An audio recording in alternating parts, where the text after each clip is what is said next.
Драконов Сергей Владимирович, студент первого курса аграрно-промышленного техникума.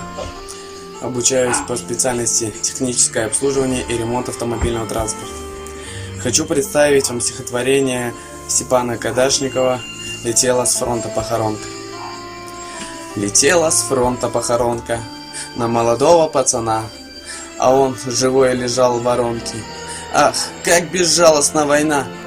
И проходили мимо танки, чужая речь, а он лежал и вспоминал сестру и мамку. Лежал и тихо умирал.